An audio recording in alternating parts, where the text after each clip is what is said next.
নাগরিক সংবাদে স্বাগত। সঙ্গে আছি আমি শামীমা ইসলাম। শুনছিলেন সংবাদ শিরোনাম, এবারে জানিয়ে দেব বিস্তারিত।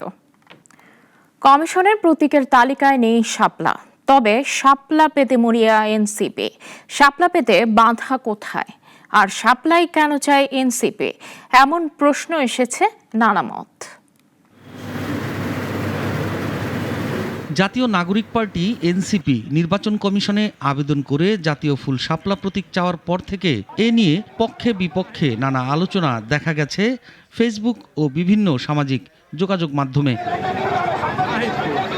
এখন প্রশ্ন এসেছে, শাপলাই কেন চায় এনসিপি? দলটি মনে করছে শাপলা হচ্ছে নদীমাতৃক বাংলাদেশের একটা প্রতিচ্ছবি। গ্রাম বাংলার মানুষের কাছে শাপলা ফুল অনেকটাই পরিচিত, যে কারণে তারা এই প্রতীকেই বেশি আগ্রহ দেখাচ্ছে। প্রতীকের বিষয়টিতে সেখানে অন্য কারো হস্তক্ষেপ আছে কিনা এটা আমরা সরাসরি এখনো বলছি না, কারণ আমরা এখানে নির্বাচন কমিশনের সিদ্ধান্ত, যেহেতু তারা নীতিগত সিদ্ধান্ত নিয়েছেন, তাদেরকেই আমরা বিষয়টি জানিয়েছি। এখনই অন্যভাবে অন্য কোনো রাজনৈতিক দলের প্রেসারে এই কাজটি হয়েছে কিনা এটি নির্বাচন কমিশনের স্পষ্ট করা উচিত। আমরা এখনও আশাবাদী যে আমরা যে আইনি ব্যাখ্যা দিয়েছি তাতে ইসি সন্তুষ্ট হবেন এবং ইসি আমাদেরকে আশ্বাস দিয়েছেন যে আমরা এটি বিবেচনা করব। এদিকে এনসিপিকে দলীয় প্রতীক শাপলা বরাদ্দ দিতে আইনগত কোনো বাধা নেই বলে মনে করেন দেশের শতাধিক আইনজীবী। সম্প্রতি তারা এক বিবৃতি দিয়ে আইনি ব্যাখ্যা সহ এই দাবি করেছেন। শাপলা কিন্তু জাতীয় প্রতীক না, শাপলা হচ্ছে জাতীয় ফুল। আর জাতীয় ফুল হচ্ছে আপনার কোনো রাজনৈতিক দলের প্রতীক হিসেবে আপনার ইউজ করা, ব্যবহার করা, চাওয়া, এটাতে কোনো আইনগত কোনো বাধা নাই। শাপলা প্রতীকটা যে তার হচ্ছে প্রজ্ঞাপনে নাই, এসআরওতে নাই, এই কারণে যে শাপলা প্রতীক দিবে না, এইটা আসলে কোনো লজিক বা কোনো যুক্তি না। সে চাইলেই তার যেহেতু সেই অ্যামেন্ড করার যে ক্ষমতা সেটা যেহেতু তার আছে, সুতরাং এটা কিন্তু ইন্ডিপেন্ডেন্টলি যদি নির্বাচন কমিশন অ্যাক্ট করে, কাজ করে, সেক্ষেত্রে সে ডেফিনেটলি সেটা দিতে পারে। সংবিধান বিশেষজ্ঞরা বলছেন, ফ্ল্যাগ অ্যান্ড এমব্লেম অর্ডার 1972-এ বলা আছে বাংলাদেশের জাতীয় প্রতীক হবে শাপলা। এতে ধানের শীষ ও পাটের কুড়ি থাকলেও শাপলাই হচ্ছে মূল। এই সিদ্ধান্ত দেওয়ার কর্তৃত্ব হলো ইলেকশন কমিশনের। ইলেকশন কমিশন বলছে শাপলা দেওয়া যাবে না। এখন নির্বাচন কমিশনের সিদ্ধান্ত যদি আন্দোলন সাপেক্ষে হয়, নির্বাচন কমিশনের সিদ্ধান্ত আমার পছন্দ হলো না, তো আমি যদি নির্বাচন কমিশনকে ওই সিদ্ধান্ত পাল্টাতে বাধ্য করি, তাহলে কি নির্বাচন কমিশন নির্বাচন করতে পারবে? নির্বাচন কমিশন যত সিদ্ধান্ত নেয় দলের পছন্দ হবে না, ক্যান্ডিডেটের পছন্দ হবে না, জায়গা থেকে দেখেন। এখন এটা নিয়ে তো সিদ্ধান্ত সঠিক হয়েছে কি হয় নাই, এই তর্কে জড়িয়ে গেলে নির্বাচন কমিশনের সব সিদ্ধান্তই তো সবার কারো না কারো তো অপছন্দ হবে। সবার মন রক্ষা করে তো আর নির্বাচন আয়োজন করতে পারবে না। এদিকে নিবন্ধন পাওয়ার 9 মাসের মাথায় গত 17 জুন নির্বাচন কমিশনের কাছে দলীয় প্রতীক কেতলির পরিবর্তে শাপলা বা দোয়েল পাখি বরাদ্দের জন্য আবেদন করে নাগরিক ঐক্য। এনসিপির আবেদনের মাত্র কয়েকদিন আগে কেন হঠাৎ শাপলা প্রতীক চেয়ে আবেদন করেছে, সেই প্রশ্নও সামনে আসছে। সাইফুল শাহীন, নাগরিক, ঢাকা। নিবন্ধন চেয়ে আবেদন করা জাতীয় নাগরিক পার্টি সহ 144টি দল পার হতে পারেনি প্রাথমিক বাছাই প্রক্রিয়া। তবে দলগুলোকে ত্রুটি বিচ্যুতি পূরণের জন্য 15 দিন সময় দিয়ে চিঠি দেবে নির্বাচন কমিশন। ইসির অতিরিক্ত সচিব KM আলী নেওয়াজ জানান, প্রথম ধাপে 62টি দলকে দেয়া হবে চিঠি। অলিউল রনির রিপোর্ট। নিবন্ধন গ্যারাকলে দেশের 144টি নতুন রাজনৈতিক দল। গত 20 এপ্রিল পর্যন্ত নিবন্ধন প্রত্যাশী দলগুলো থেকে আবেদন দেওয়ার আহ্বান জানিয়ে গণবিজ্ঞপ্তি জারি করেছিল ইসি। তবে জাতীয় নাগরিক পার্টি সহ বেশ কিছু দল আবেদন করলে 22 জুন পর্যন্ত সময় বাড়ায় সংস্থাটি। ওই সময় পর্যন্ত 144টি দলের 147টি আবেদন জমা পড়ে। প্রাপ্ত আবেদন যাচাই বাছাই ও সরজমিনে তদন্ত শেষে ইসির অতিরিক্ত সচিব KM আলী নেওয়াজ জানান, আবেদন করা দলগুলোর মধ্যে কোনোটি পার হতে পারেনি নিবন্ধন বাধা। তাই প্রথম ধাপে 62টি দলকে দেয়া হবে সংশোধনের চিঠি, আর এনসিপি সহ 82 দলকে দেয়া হবে দ্বিতীয় ধাপে। আবেদন যাচাইয়ে অনুসরণ করা হয় দলগুলোর একটি কেন্দ্রীয় কমিটি, 1/3 জেলা ও 100টি উপজেলা কমিটি এবং প্রতিটি কমিটিতে 200 ভোটার সংখ্যা থাকার মতো শর্ত। এছাড়াও কোনো দলের কেউ পূর্বে সংসদ সদস্য থাকলে বা পূর্বের নির্বাচনে 5% ভোট পেলেও নিবন্ধন পাওয়ার যোগ্যতা হিসেবে ধরা হয়। নবম জাতীয় সংসদ নির্বাচনের আগে 2008 সালে নিবন্ধন প্রথা চালু হয়। বর্তমানে দেশে আওয়ামী লীগ সহ নিবন্ধিত রাজনৈতিক দলের সংখ্যা 51টি। ওয়ালিউল রনি, নাগরিক, ঢাকা। তারেক রহমানকে নিয়ে অপপ্রচার না চালানোর হুঁশিয়ারি দিয়েছেন বিএনপির সিনিয়র যুগ্ম মহাসচিব রুহুল কবির রিজভী। দুপুরে কুড়িগ্রাম কেন্দ্রীয় ঈদগাহ মাঠে ছাত্র জনতার আন্দোলনের শহীদ 10 পরিবারের মাঝে আর্থিক অনুদান বিতরণ অনুষ্ঠানে কথা বলেন তিনি। রিজভী বলেন, তারেক রহমানের নেতৃত্বে জুলাই আগস্টের আন্দোলন বেগবান হয়েছে, তাই তাকে নিয়ে অশালীন মন্তব্য করা উচিত হবে না। এ সময় দেশের স্বার্থে রোজার আগে নির্বাচন দেওয়ার আহ্বান জানান তিনি।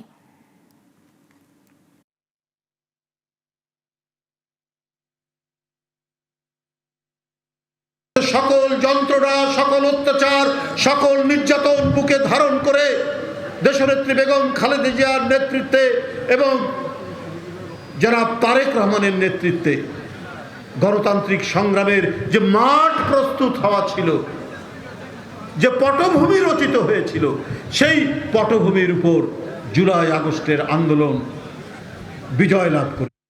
ঐক্যমত্য কমিশন ব্যর্থ হলে দায় সবার উপর পড়বে, মনে করেন সহসভাপতি। দলগুলোকে যতটা সম্ভব এক জায়গায় আসার আহ্বান জানিয়েছেন তিনি। তবে রাজনৈতিক দলগুলো মৌলিক কিছু বিষয়ে একমত হলেও কিভাবে নির্বাচন হবে সে বিষয়ে সিদ্ধান্ত নিতে পারেনি দলগুলো।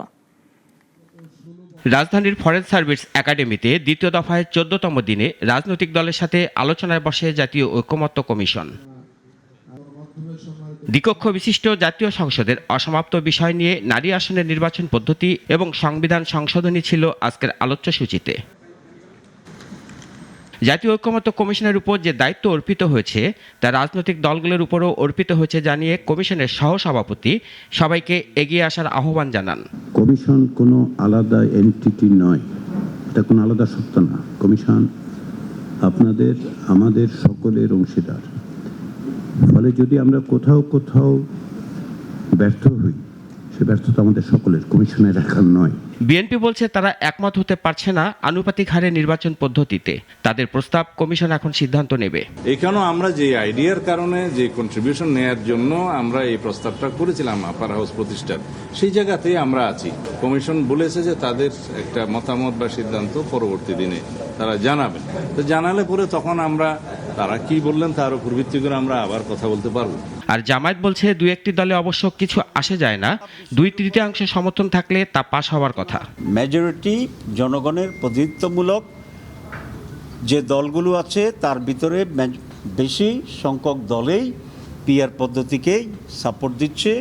একটি দল ছাড়া আমরা সকলেই পিআর সিস্টেমের সাথে আছি। 32টার অ্যানালাইসিস আমি দিলাম না, আমরা পিআরের পক্ষে আছি। আর অন্যান্য দলগুলো বলছে সব বিষয়ে শতভাগ একমত হওয়া যাবে তা ঠিক না, কমিশন সিদ্ধান্ত নেবেন তারা কি করবেন। আমরা মনে করি এই জন্য আর কালক্ষেপণ করা উচিত না। এই যে আমরা ঐক্যমত্য হচ্ছি, এইটাকে ধরে একটা জাতীয় সনদ আমরা যার যার জায়গা থেকে ঘোষণাও করতে পারি, একসাথেও করতে পারি। সেই জায়গায় যেতে হবে যেই একটা সুষ্ঠু অবাধ গ্রহণযোগ্য নির্বাচনের দিকে যাওয়া দরকার। আমরা উচ্চকক্ষে রাজি হচ্ছি, কিন্তু ওটা পালিত হলে একমত হলে পরে। আদারওয়াইজ ইন প্রিন্সিপাল আমরা উচ্চকক্ষের পক্ষে নই, যেটা শুধুমাত্র নিম্নকক্ষের সংরক্ষিত আসনে পরিণত হবে। যেসব বিষয়ে একমত হওয়া গেছে তা নিয়ে আগামী রোববারের মধ্যে কমিশন একটা সিদ্ধান্ত জানাবে, জানিয়ে রাজনৈতিক দলগুলোর নেতারা বলছেন এরপর আরও আলোচনায় বসতে হবে। রাশেদুল কাদির, নাগরিক, ঢাকা। আতঙ্ক কেটে অনেকটা গতিশীলতার পথে হাঁটছে পুঁজিবাজার, কিন্তু সে সুযোগে স্বল্প মূলধনী কোম্পানির শেয়ার নিয়ে করা হচ্ছে কারসাজি। যদিও বিএসইসি বলছে তাদের সার্বক্ষণিক নজরদারির মধ্যে রয়েছে মার্কেট। স্থানীয় আহমেদের প্রতিবেদন। স্টক এক্সচেঞ্জে স্বল্পমেয়াদী কোম্পানি নিয়ে আলোচনা সমালোচনা নতুন নয়। মূল বোর্ডে তালিকাভুক্ত হতে ন্যূনতম 30 কোটি টাকা মূলধনের নিয়ম থাকলেও 60 কোম্পানি দেখাচ্ছে বৃদ্ধাঙ্গুলি। উদ্দেশ্য কারসাজি চক্রের সহায়তায় শেয়ার দর বৃদ্ধি।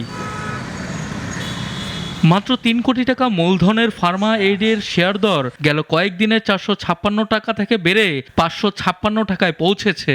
অথচ সর্বশেষ প্রকাশিত তৃতীয় প্রান্তিকে কোম্পানিটির ইপিএসে অনেকটা নেমেছে ধস। লিব্রা ইনফিউশনের মূলধন মাত্র 2,25,00,000 টাকা। কোম্পানিটির ফ্যাক্টরি বন্ধ, অথচ ইপিএস এর মেকানিজম করে শেয়ারটি আকাশচুম্বী করছে কেউ কেউ, এমন রয়েছে অভিযোগ। মাত্র 6 কোটি মূলধনের আরামিট লিমিটেড 150 টাকা থেকে অল্প দিনেই 211 টাকা ছাড়িয়েছে, অথচ কোম্পানির অডিট রিপোর্ট দেখলে বোঝা যায় এর অনিয়মের শেষ নেই। তবে চমক দেখাচ্ছে ইস্টার্ন লুব্রিকেন্টস। ঝুঁকিপূর্ণ পি রেশিও হওয়া সত্ত্বেও মাত্র 1.5 কোটি মূলধনের এই কোম্পানির শেয়ার দর 2,000 টাকা থেকে বৃদ্ধি পেয়ে 3,000-এর কাছাকাছি চলে এসেছে। রহিমা ফুড, রহিম টেক্সটাইল, দেশ গার্মেন্টস সবই স্বল্প মূলধনী কোম্পানি, যেগুলোর শেয়ার দর বাড়ছে চোখে পড়ার মতো। এসব শেয়ার নিয়ে সক্রিয় কারসাজি চক্র। এখন আর নামে নয়, বরং বেনামে বিভিন্ন হাউসে অ্যাকাউন্ট খুলে করা হচ্ছে কারসাজি। কিন্তু এ ব্যাপারে নিশ্চুপ বিএসইসি। বিসেকের সার্ভিল্যান্স টিম নিয়মিতভাবে মার্কেটকে আপনার সার্ভিল্যান্স করে যাচ্ছে। এইখানে কোনো ম্যানিপুলেশন হচ্ছে কিনা সেটা কমিশন নিয়মিতভাবে দেখে যাচ্ছে। শেয়ার দর বাড়বে কমবে এটাই বাজারের নিয়ম, কিন্তু অস্বাভাবিক দর বাড়া কমায় বিএসইসি সিদ্ধান্ত নিতে দেরি করলে ক্ষতির মুখে পড়েন বিনিয়োগকারীরা। সানিয়া আহমেদ, নাগরিক, ঢাকা। ভৈরব বাজার রেল স্টেশনে চরম অব্যবস্থাপনা, টিকিট কালোবাজারি আর নিরাপত্তার ঘাটতির অভিযোগে বিক্ষোভে ফেটে পড়েছে স্থানীয় ছাত্র জনতা। ট্রেনের টিকিট যেন সোনার হরিণ, কাউন্টারে যাওয়ার আগে সব আসন বুকড, আর যাত্রী সেবা বলতে গেলে শূন্য। হৃদয় আজাদের রিপোর্ট, জানাচ্ছেন সিরাজুমনের শুভ।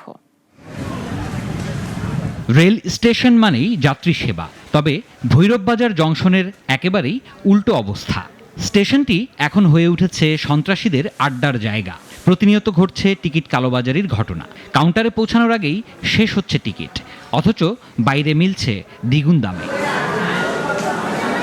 যত্রতত্র ময়লা আবর্জনা ও নিরাপত্তাহীন পরিবেশে অতিষ্ঠ যাত্রীরা। পুরো প্ল্যাটফর্ম জুড়ে চলছে অবৈধ দোকান ও হকারদের ব্যবসা। বাথরুমে যাওয়ার মতো অবস্থা না, ময়লা কাদা অপরিষ্কার, কোনো কিছু এটা বলার বাইরে। বসার মতো পরিবেশ, বসার জায়গাটা একটু ভালো হলে ভালো হয়, আর বিশ্রামাগার যেটা আছে সেটাও খুব বেশি পরিচ্ছন্ন থাকে না, যার জন্য একটু কষ্টই হয় সবাই। অবস্থার পরিবর্তন না হলে নিজেরাই প্রতিহত করার প্রত্যয় জানিয়েছেন প্রতিবাদকারীরা।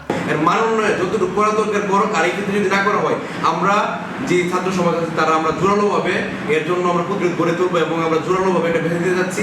অন্যদিকে স্টেশনের পরিবেশ নিয়ে ভ্রুক্ষেপ না থাকলেও ব্ল্যাকিং আর অনৈতিক আর্থিক লেনদেনে দেখা যায় নিরাপত্তা কর্মীদের চরম ব্যস্ততা।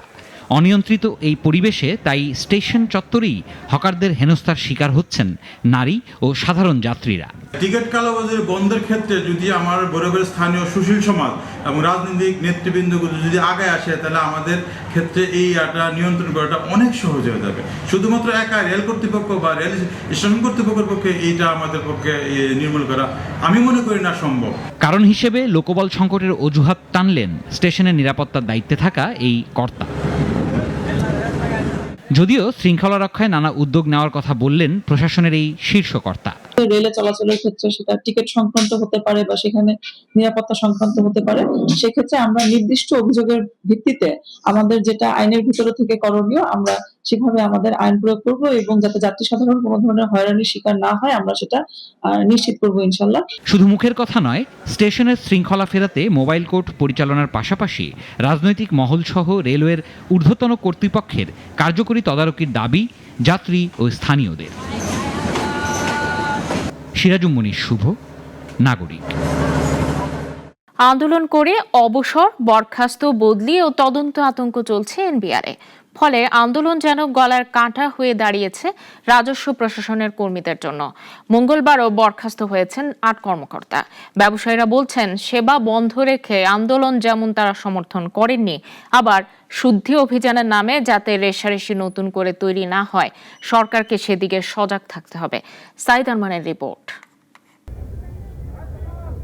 প্রায় 2 মাস আন্দোলন করে রাজস্ব প্রশাসনের কর্মীরা। পৃথিবীতে এমন আন্দোলনের নজির নেই বললেই চলে। অচল অবস্থার কারণে ব্যাহত হয় শুল্ক কর আদায়। শেষ পর্যন্ত ব্যবসায়ীরা এগিয়ে আসেন সমঝোতা করতে, শেষ হয় আন্দোলন। সরকার সবাইকে ভয় ডরহীন কাজের কথা বললেও বাস্তবে তার প্রতিফলন নেই। ফলে কার্যালয়ে গেলেও কাজকর্মে মন নেই অনেকের। তার সঙ্গে অবসর, বরখাস্ত, বদলি আর তদন্ত যেন আতঙ্কের নাম। ব্যবসায়ীরা বলছেন, কর্মীদের আন্দোলন যেমন ঠিক হয়নি, আবার নতুন করে যাতে সংকট না হয় সেদিকেও নজর দিতে হবে সরকারকে। স্ট্রাইক উইথড্র হওয়ার পর থেকেই হলো ব্যবস্থা নিয়েছেন, এটার কনসার্ন আমরা সরকারকে জানিয়েছি এবং দিনের শেষে যিনি মন্ত্রণালয় প্রধান ওনাকেই সিদ্ধান্ত নিতে হবে, এনবিআর চেয়ারম্যান সাহেবকে সিদ্ধান্ত নিতে হবে কী করলে এনবিআর অর্থ মন্ত্রণালয়ের বিভিন্ন উইং ভালোভাবে চলবে, এই সিদ্ধান্ত ওনারা নেবেন। জবাবদিহিতাও ওনারা করবেন। আমাদের কাজ হলো, আমাদের বক্তব্য হচ্ছে যেন যে ডে টু ডে বিজনেস যেন ক্ষতিগ্রস্ত না হয়, আমাদের উদ্যোক্তারা যেন ক্ষতিগ্রস্ত না হয়। আন্দোলন থেকে কাজে ফিরে বেশ কিছু কর্মী চেয়ারম্যানের কাছে ক্ষমা চান, তবে একই সঙ্গে চলছে ব্যবস্থা গ্রহণ। মঙ্গলবারও ৮ কর্মকর্তাকে বরখাস্ত করা হয়েছে। সব মিলিয়ে বড় সংখ্যক কর্মীর পরিণতি অবসর আর বরখাস্ত। আর অন্তত 15 জনের বেশি কর্মকর্তার সম্পদ দুর্নীতি খতিয়ে দেখছে দুর্নীতি দমন কমিশন। সরকার যদি মনে করে ওদের আন্দোলনের কিছু কিছু যদি সত্যিকারে তাদের যদি মনে করে যে এই আন্দোলন কিংবা এই যুক্তিটা তারা যদি মনে করে অ্যাকসেপ্ট করতে পারে, করে নিলে আমি মনে করি বেটার হবে। আমরা চাই একটা স্মুথ একটা সরকার এবং স্মুথ অর্থনীতি, যেখানে সবাই মনে করি যে কমফোর্টলি আমরা ব্যবসা করব এবং যারা আছে রাজস্ব আদায় করবেন কিংবা নীতি সহায়তা দিবেন তারাও যেন আমাদেরকে ফ্রেন্ডলি এই নীতি সহায়তা দিতে পারেন কিংবা রাজস্ব আদায় করতে পারেন। কেবলই শুরু হলো নতুন অর্থ বছর। অনেকেই বলছে এনবিআর এর পরিস্থিতি দুই দিকে সংকটের মতো। আন্দোলনকারীদের বার্তা দিতে যেমন ব্যবস্থা দরকার, আবার সমঝোতায় যেহেতু আন্দোলন শেষ হয় তাই তড়িঘড়ি ব্যবস্থা গ্রহণও নতুন সংকট তৈরি করছে। সাইদ আরমান, নাগরিক, ঢাকা। গুপ্ত সংগঠনের মাধ্যমে শিক্ষাঙ্গনে মব সৃষ্টির অপচেষ্টা, শিক্ষার সুষ্ঠু পরিবেশ নষ্ট এবং সামগ্রিক আইন শৃঙ্খলা পরিস্থিতির অবনতির প্রতিবাদে বিক্ষোভ মিছিল করেছে লক্ষ্মীপুর জেলা ছাত্রদল। সোমবার বিকেলে কেন্দ্রীয় কর্মসূচির অংশ হিসেবে শহরের উত্তর তেমুহনী থেকে শুরু হয়ে বিক্ষোভ মিছিলটি দক্ষিণ স্টেশনে গিয়ে শেষ হয়। পরে হয় প্রতিবাদী সমাবেশ। বক্তব্য রাখেন জেলা ছাত্রদলের সভাপতি খালেদ মাহমুদ ইব্রাহিম, সাধারণ সম্পাদক আব্দুল্লাল মামুন সহ অন্যান্য নেতারা। এ সময় বিএনপি চেয়ারপারসন বেগম খালেদা জিয়া ও ভারপ্রাপ্ত চেয়ারম্যান তারেক রহমানকে নিয়ে কটূক্তির তীব্র নিন্দা জানান তারা।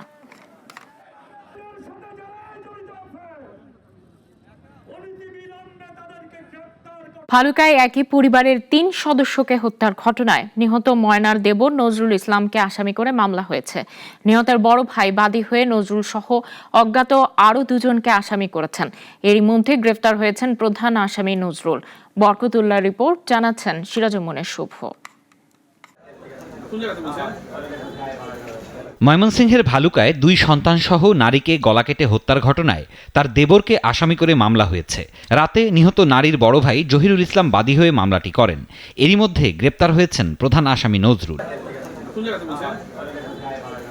নজরুল ইসলাম নেত্রকোনার কেন্দুয়ার সেনের বাজার গ্রামের সন্তু মিয়ার ছেলে ও নিহত নারীর দেবর। পরিবারের কর্তা রফিকুল ইসলাম ভালুকার রাসেল স্পিনিং মিলে শ্রমিকের চাকরি করেন।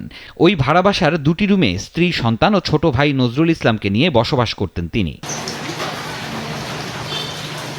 রোববার রাতে ডিউটিতে চলে যান রফিকুল। পরদিন সকালে বাসায় গিয়ে দরজা বন্ধ পান।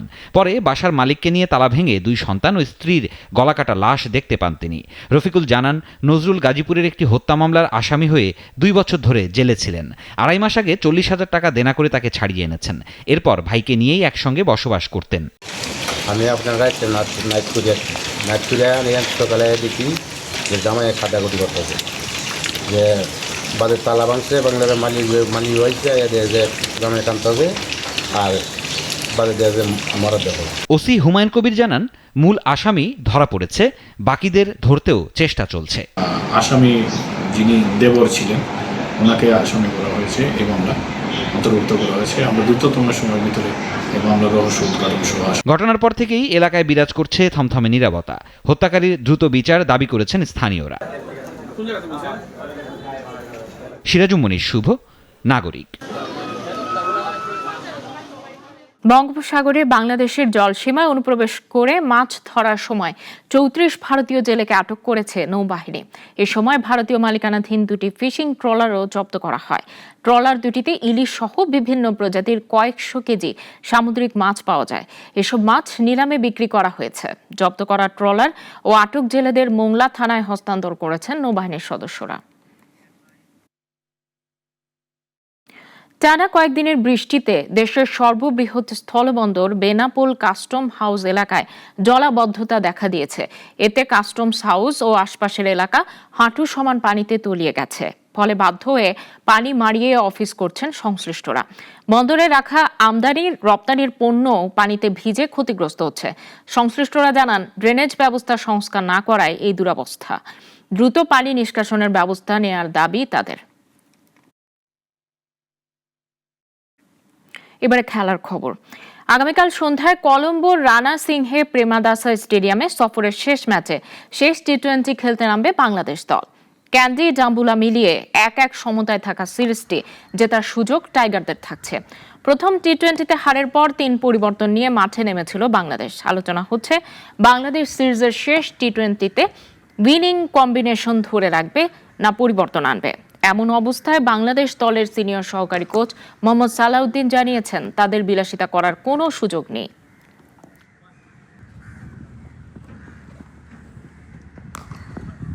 আপনি যদি খেয়াল করে দেখেন, শ্রীলঙ্কা টিমের খুব বেশি ধরুন টেস্টের থেকে ওয়ানডে কিন্তু ব্যাটিং অর্ডার খুব বেশি চেঞ্জেস নাই, বাট টি-20তেও কিন্তু খুব বেশি চেঞ্জেস নাই। আমাদের কিন্তু কন্টিনিউ চেঞ্জেস করতে হয়। 5টা প্লেয়ার যায়, আবার 5টা প্লেয়ার আসে, 1-2 দিনের মধ্যে তাদের কিন্তু টিমের সাথে কোপ আপ করতে হয়। সো আমাদের খুব বেশি যে লাক্সারিয়াস হওয়ার মতো আসলে সুযোগ নেই, বাট চেষ্টা করবো একটা যেন টিমটার জন্য একটা ভালো স্থিতিশীল পরিস্থিতি আসে, যেটা আমাদের টিমের জন্য অনেক কাজে দিবে। এখন এই পর্যন্তই। নাগরিকের খবর অন্যান্য আয়োজন দেখতে চোখ রাখুন আমাদের ওয়েবসাইট, ইউটিউব ও ফেসবুকে। সবাইকে ধন্যবাদ।